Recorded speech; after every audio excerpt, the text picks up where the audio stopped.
지금 2022년 부동산 트렌드 쇼라는 행사를 진행했다고 합니다. 삼성 코엑스몰에서 진행했다고 하는데, 이게 지금 오늘이 24일이죠. 저번 주에 한 것 같아요. 저번 주에 삼성동 코엑스몰에서 진행을 한 것 같은데, 지금 참 헷갈리죠, 그죠?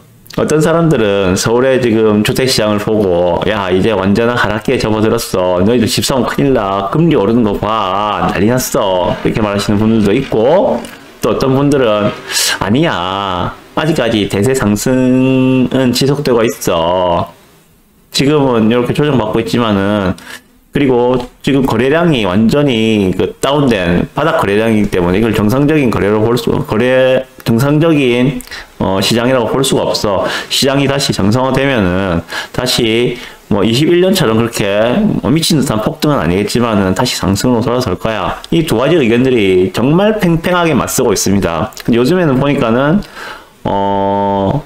하락론자들이 좀 더 힘을 받고 있는 그런 모습들을 많이 보이고 있는 것 같습니다. 자, 이 얘기를 왜 하는가 하면 2022년 부동산 트렌드쇼 여기에 아마 요게 조선비즈에서 주관을 하나 아마 그럴 거예요.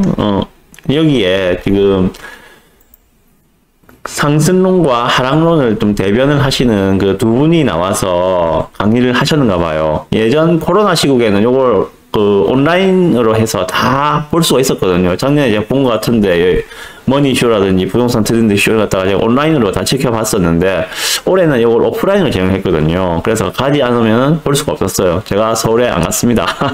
그래서 못 봤는데 기사가 나와 있어서 말씀드리겠습니다.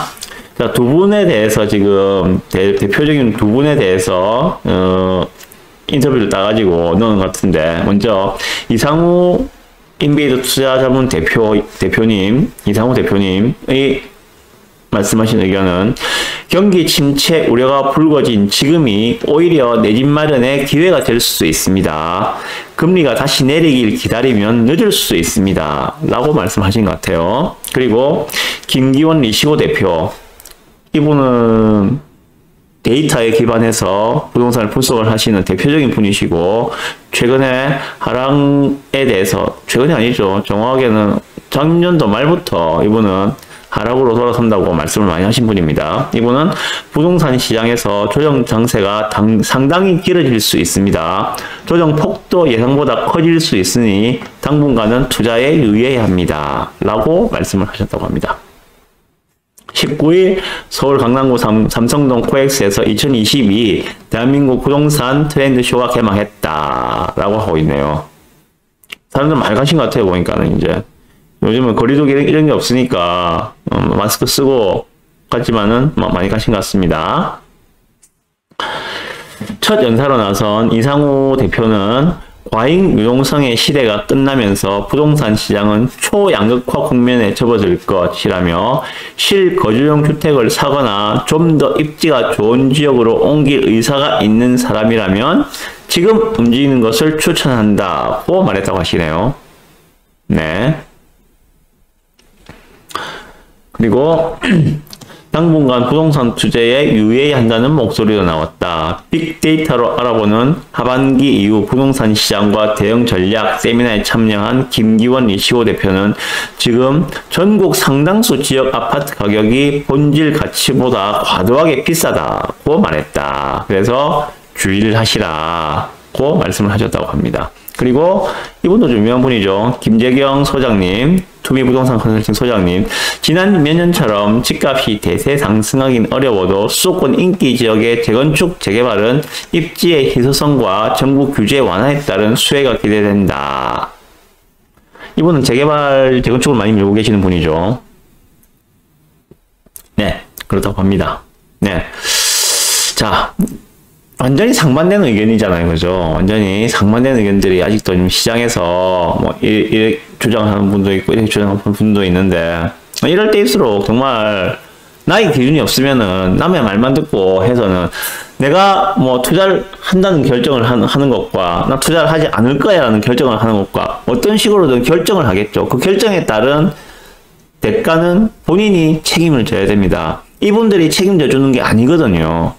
오롯이 나의 몫입니다. 성과도 나의 몫, 손실도 나의 뭐. 그래서 나의 기준이 있어야 되고, 나의 기준이 없이 이런 분들의 이야기만 듣고 이렇게 결정을 한다, 이렇게 저렇게 결정을 한다 했다가는 시장이 흔들리면은 거기서 버틸 수가 없어요. 예를 들어서 나는 하방에 배팅했어. 그러면은 나는 이제 그러면 당분간은 부동 투자를 하지 않을 거야. 이 하방에 배팅하고 결정을 했습니다. 그런데 어렵쇼? 내년 초부터 막 서울 쪽에 집값이 꿈틀꿈틀하면서 막 움직이기 시작해. 멘탈이 흔들리거든요. 멘탈이 흔들리면은 결국에는 추격 매수를 하게 된다고요. 반대 경우는 마찬가지겠죠.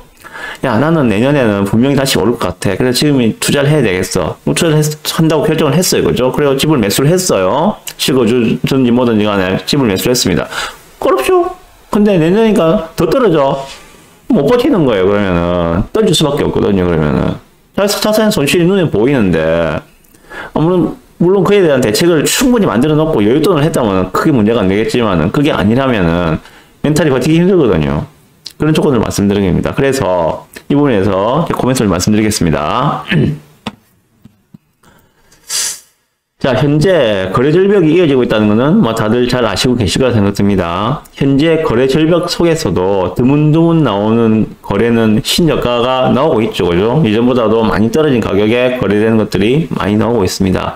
그런데 거래량은 이전보다는 훨씬 줄어 있죠. 평균보다 훨씬 줄어 있습니다. 지금 거래량 자체는요. 자, 그러면 이 거래들은 왜 나오는 걸까? 이런 물건들은 왜 저가에 나오는 걸까?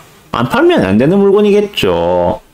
예를 들어서 이전에 10억 하던 집이야. 아파트가 불과 1년 전만 하더라도 10억 하던 집인데 지금 뭐 8억에 내놔도 안 팔려. 뭐 7억에 팔려고 내놨어. 이런 매물들, 겨우겨우 이제 드문드문 거래가 되는데, 그렇게 1년 전만 하더라도 10억 하던 물건을 7억에 낸다는 거는, 그렇게 될 수 있는 조건의 물건들은 몇 개 안 되거든요. 정말 몇 개 되지 않습니다.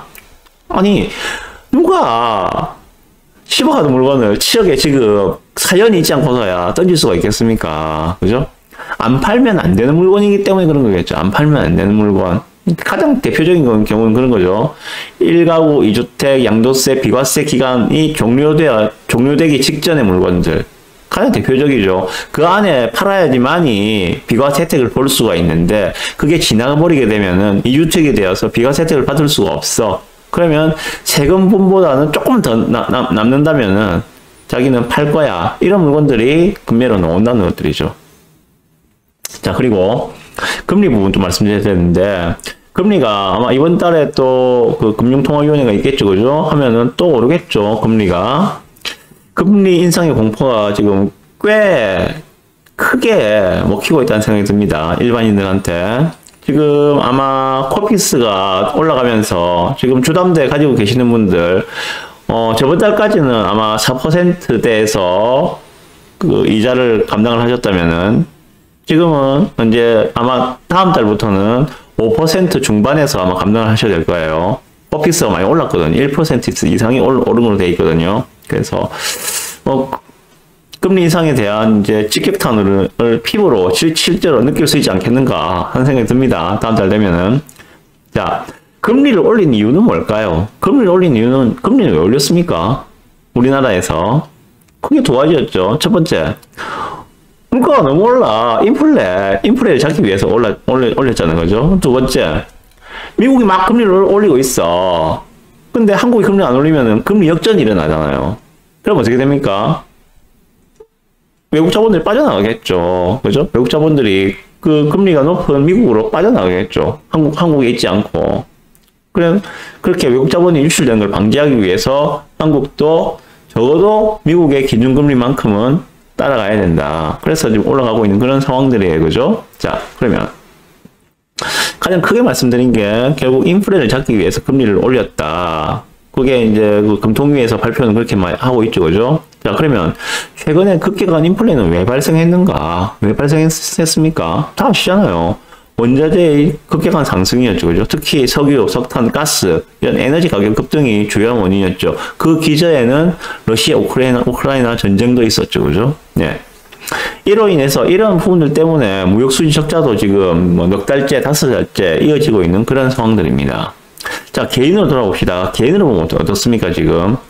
작년부터 작년부터죠. 올해 초부터 보셔도 되겠죠. 뭐 코인하고 주식하고 작살났잖아요, 그죠? 주식 코인이 박살나고 부동산도 하락하면서 개인별로 가처분 소득들은 많이 줄어든 그런 상황들입니다. 내 계좌에 잔고가 지금 점점 줄어들고 있어. 주식 하시는 분들 많잖아요, 그죠? 주식하는 분들, 주식이 빠지면서 반토막 나신 분들이 있다는 이야기도 들리고 그러는데, 하여간 내가 가지고 있는 자산이 퍽퍽 줄어들고 있어, 그죠? 그런 상황이에요. 그러다 보니까 소비할 여력도 줄어든 상황이라고 보시면 되겠죠. 다시 말해서 이렇게 소비가 위축되면은 어떻게 됩니까? 물가는 잡히게 되겠죠, 그죠? 그리고 금리는 일정 수준 이상 오르기는 힘들어질 거다. 왜? 물가가 안정되면은 금리를 더 이상 올릴 명분이 약해지기 때문이죠. 금리를 거기서 더 올린다면은 경제가 타격을 받게 되겠죠. 금리를 올리면 올릴수록 기업들이 가지는 부담도 점점 커질 것이기 때문에. 자, 그래서 아마 이달에 한은 금통위에서 금리 인상을 하게 되면 아마 0.5% 정도 하겠죠. 픽스텝으로 가겠죠. 그죠? 지금 현재는 기준금리가 2.25%인데 미국이 2.5%니까 금리가 역전된 상황이라서 0.25는 무조건 올릴 것이고 제 생각에는 0.5까지 올려서 일단은 미국보다는 우리 기준금리를 약간 올려놓을 것이다. 그래야지 나중에 또 미국도 또 올릴 거거든. 어차피 그걸 또 준비하기 위한 과정들이 아니겠느냐. 0.5 정도는 올릴 것 같습니다. 자, 그러면 2.25에서 0.5를 올리면 2.75%가 됩니다. 그죠? 거의 3%에 근접하게 됩니다. 거의 3%에 근접을 하게 됩니다. 그 말은 무엇인가 하면 이제 남아있는 금리 인상의 폭은 정말 얼마 되지 않는다, 이제. 많이 올라왔잖아요. 그죠? 0.5에서부터 2.25까지 그것도 단기간 내에 급하게 올라왔잖아요. 그죠? 그러다 보니까 이러저러한 부작용의 소리도 많이 들립니다만은 남아있는 너무 이제 전체 가지고 있는 카드에서 이만큼을 써버렸기 때문에 남아있는 룸은 이 정도밖에 되지 않는다. 그런 생각이 들고요. 만약에 이번에 0.5 올린다면은 남아있는 카드는 많아봤자 0.25, 0.25 그 정도 두 번 정도가 아니겠는가 하는 생각이 들어요. 올해 안에는. 그러면서 내년 되면 이제 금리를 동결한다는 이야기도 나올 것이고, 그러다가 물가가 좀 잡혔다는 시그널이 나오면은 다시 또 금리를 내린다는 이야기도 나올 수 있겠죠. 네, 그거는 제 뇌피셜이고요. 자, 문제는 그겁니다. 그러면은 금리라는 이슈가 이제 끝을 보이고 있는 상황이다. 금리라는 이슈가 끝을 보이고 있는 상황이다. 금리가 더 이상 오르지 않고 금리 이슈가 끝난다면 주택시장은 어떻게 될 것인가? 이걸 생각을 해보셔야 되겠죠. 자, 결국 금리라는 거는 단기성 테마 이슈였습니다. 그죠? 단기성 테마 이슈. 이러한 단기성 테마 이슈가 끝나면은 결국은 본질적인 부분으로 들어갈 수밖에 없다. 그 본질적인 부분이 저는 수요와 공급의 원칙에 따른 가격의 결정. 자본주의의 가장 기본적인 원칙이죠. 수요와 공급에 따라 공급이 만났을 때 적정 가격이 결정된다는.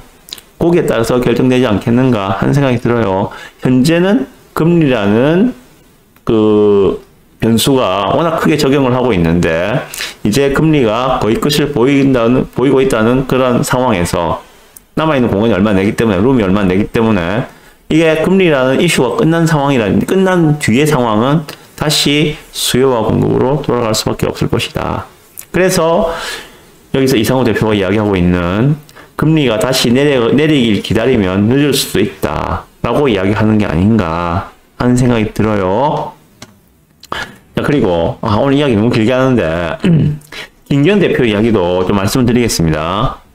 김기현 대표 같은 경우에는 가격 수준과 전세, 제가 말씀드리는 4가지 기준 중에서 아시죠? 유동성, 공급 물량과 미분양, 가격 수준과 전세가율, 정부 정책 4가지를 말씀드렸는데 김기현 대표님 같은 경우에는 여기에 그 리치고 대표 이분 같은 경우에는 가격 수준과 전세가율을 중심으로 분석을 많이 하신 것 같습니다. 제가 보기에는. 물론 서울과 수도권에서는 가격 수준과 전세가율은 매우 중요한 지표입니다. 그건 맞습니다. 그리고 현재 가격 수준은 매우 높은 수준이죠. 역사적 최고점 수준이니까 아파트 가격 수준대가 그죠? 그리고 전세가율은 지금 현재 50%로 보시면 됩니다. 서울 같은 경우 평균 전세가율이 50%다. 물론 재건축 아파트나 이런 것들은 전세가율이 평균씩 낮겠지만은 평균적으로 봤을 때 서울의 전세가율은 50%다. 자, 그럼 야, 가보를 알겠어. 그러면은 서울의 평균 전세가율 최근 한 10년, 12년 이 정도에 되는 평균 전세가율은 얼마야?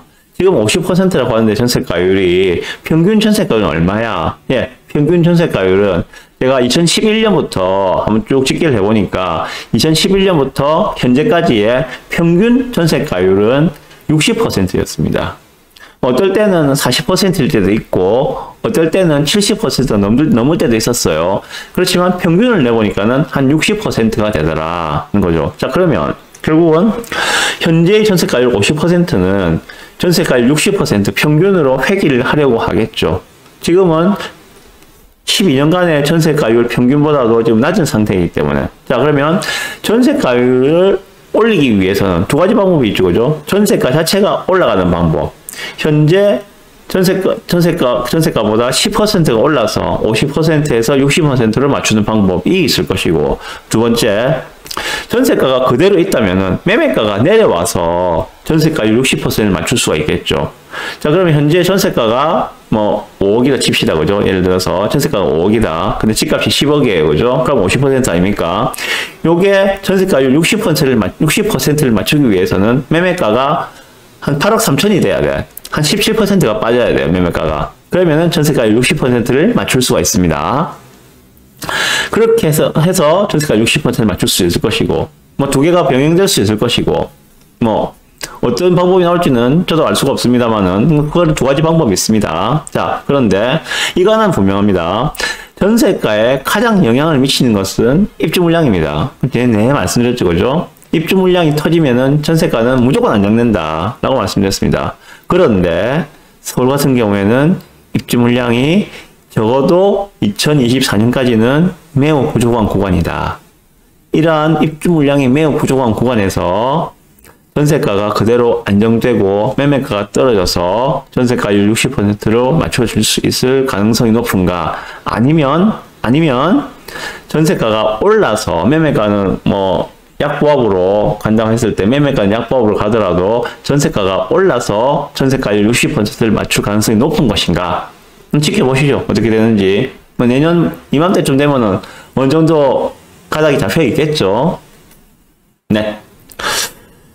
이렇게 오늘의 전국 뉴스 좀 길게 말씀드렸는데, 지금 오늘 제가 말씀드린 내용은 전반적인 우리 시장을 보는 시각에 대해서 좀 말씀드렸습니다. 그래서 조금 재미없을 수도 있겠지만은 좀 아셨으면 좋겠다는 생각에서 말씀드린 거예요. 네.